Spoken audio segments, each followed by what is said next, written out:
Bazooka എന്ന ചിത്രത്തിൻ്റെ മൂന്നാം ദിവസത്തെ തമിഴ്നാട് ബോക്സ് ഓഫീസ് കളക്ഷൻ റിപ്പോർട്ടാണ് ഇന്നൊരു വീഡിയോ ഭാഗത്ത് നോക്കാൻ പോകുന്നത്.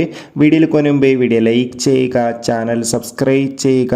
ഏപ്രിൽ മാസം അങ്ങോട്ട് ധാരാളം ചിത്രങ്ങൾ OTT റിലീസ് ചെയ്യും. നമ്മുടെ ചാനൽ ഭാഗം പരിശോധിച്ചാൽ നിങ്ങൾക്ക് ആ വീഡിയോയ്ക്ക് കാണാൻ വേണ്ടി സാധിക്കുന്നതായിരിക്കും. മമ്മൂട്ടി, ഷൈൻ ടോം ചാക്കോ, ദിവ്യ പിള്ളെ എന്നൊക്കെ പ്രധാന കഥാപാത്രങ്ങളായി ഏപ്രിൽ 10-ാം തീയതി റിലീസിനെത്തിയ ചിത്രമായിരുന്നു ബസൂക്ക. ചിത്രത്തിന് മൂന്നാം ദിവസവും അത്യാവശ്യം മികച്ചൊരു അഭിപ്രായം തന്നെയാണ് തമിഴ്നാട്ടിൽ നിന്ന് പുറത്തുകൊണ്ടിരിക്കുന്നത്. അതുകൊണ്ട് തന്നെ ഏവരുമേറെ ആകാംക്ഷയോടെ ചിത്രത്തിൻ്റെ കളക്ഷൻ റിപ്പോർട്ടും അറിയാൻ വേണ്ടി കാത്തിരിക്കുകയാണ്. മൂന്നാം ദിവസം മാത്രം തമിഴ്നാട്ടിൽ നിന്ന് 20 ലക്ഷത്തിൻ്റെ അടുത്ത് വരെ ബസൂക്ക എന്ന ചിത്രം സ്വന്തമാക്കുമെന്നാണ് ട്രാക്കിംഗ് റിപ്പോർട്ടുകൾ സൂചിപ്പിക്കുന്നത്. ചിത്രത്തിൻ്റെ കൂടുതൽ ബോക്സ് ഓഫീസ് കളക്ഷൻ റിപ്പോർട്ടിനായി കാത്തിരിക്കാം. ബസൂക്ക എന്ന ചിത്രം കണ്ടവരുടെ അഭിപ്രായം തീർച്ചയായും കമൻറ്റ് ബോക്സിൽ രേഖപ്പെടുത്തുക. അടുത്തൊരു വീഡിയോയിൽ കാണും വരെ ഏവർക്കും ബൈ ബൈ.